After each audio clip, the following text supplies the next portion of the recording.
Assalamualaikum warahmatullahi wabarakatuh. Halo semuanya, perkenalkan nama saya Asri dengan NIM 23105110030. Di sini saya akan menjelaskan mengenai analisis perkembangan dan permasalahan komunitas granit di tingkat global dan juga Indonesia serta dampaknya terhadap perekonomian nasional.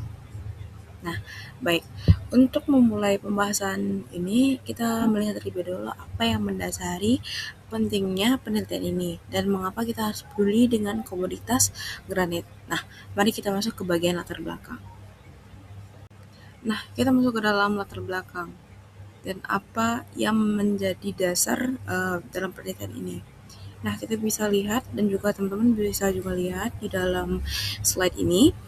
Nah, granit itu bukan sekedar material biasa, melainkan mineral non-logam yang sangat vital bagi pertumbuhan sektor konstruksi baik di pasar domestik itu dan domestik maupun di internasional. Nah, saat ini kita melihat adanya lonjakan permintaan global seiring dengan pesatnya urbanisasi terutama di negara-negara besar seperti Tiongkok dan India. Nah, namun bagi Indonesia yang memiliki cadangan melimpah, kita masih menghadapi tantangan besar yaitu rendahnya nilai tambah, kita masih terlalu bergantung pada ekspor bahan mentah. Nah, kondisi inilah yang menuntut adanya analisis mendalam agar pengolahan granit itu kita bisa lebih optimal bagi perekonomian nasional. Baik, kita langsung masuk ke dalam pembahasan. Nah, setelah kita memahami apa yang menjadi dasar dalam penelitian ini yang sudah saya jelaskan di latar belakang, atau kita sudah memahami urgensi di balik penelitian ini. Nah, saya akan langsung membeda poin utama dalam analisis komoditas granit baik dalam perspektif global maupun kondisi real di Indonesia saat ini. Nah, secara global, granit itu adalah mineral vital yang permintaannya itu sangat sensitif terhadap siklus ekonomi dunia. Nah, ia akan melonjak saat ekonomi tumbuh dan urbanisasi meningkat dan turun saat ekonomi melambat. Nah, saat ini negara produsen utama didominasi oleh India dan Brasil dan juga Tiongkok. Nah, bagaimana perbandingannya dengan Indonesia? Kita memiliki potensi cadangan yang sangat besar dan tersebar luas. Bahkan tren ekspor kita menunjukkan kenaikan positif dari 18,5 juta US dollar di tahun 2020 dan menjadi 24 juta US dollar pada tahun 2024. Nah, perpindahan ini tidak hanya datang dari luar negeri saja, tapi juga didorong oleh masifnya pembangunan infrastruktur domestik seperti jalan, gedung, dan perumahan. Nah, kita lanjut ke dalam analisis permintaan atau demand di granit itu sendiri.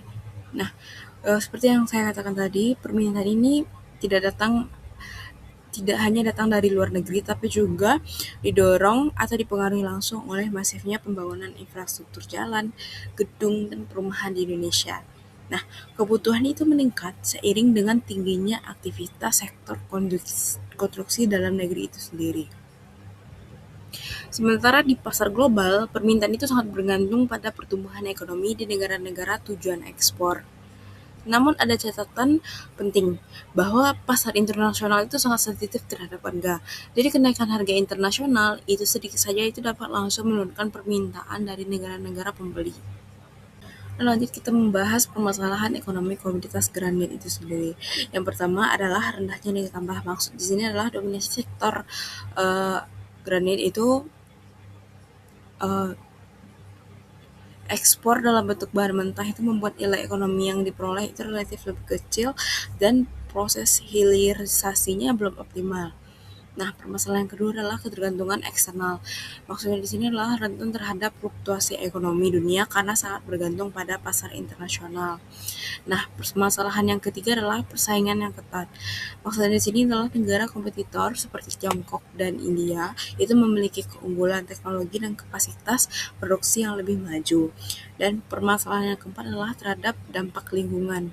Nah, maksud di sini adalah eksplorasi yang tidak terkelola itu dapat mengancam kelestarian lingkungan dan keberlanjutan ekonomi dalam jangka panjang. Tentunya, nah, apa kontribusinya terhadap perekonomian nasional? Yang pertama adalah sebagai sumber devisa, yaitu memberikan pemasukan negara melalui aktivitas ekspor. Yang kedua adalah penyedia bahan baku, yaitu mendukung sektor konstruksi yang merupakan penggerak utama pertumbuhan ekonomi nasional. Yang ketiga adalah penyerapan tenaga kerja, yaitu menciptakan lapangan kerja di sektor pertambangan dan industri pengolahan. Nah, juga kontribusi saat ini itu belum optimal karena keterbatasan pengelolaan produk atau hilirisasi. Nah, diperlukan peningkatan tata kelola untuk manfaat yang lebih besar. Baik, kita masuk ke dalam kesimpulan.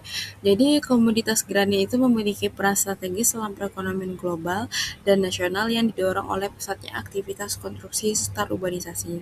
Meskipun Indonesia itu memiliki potensi sumber daya besar sebagai penyedia bahan baku domestik dan sumber devisa, kontribusinya belum optimal karena masih didominasi oleh ekspor bahan mentah dengan nilai tambah yang rendah.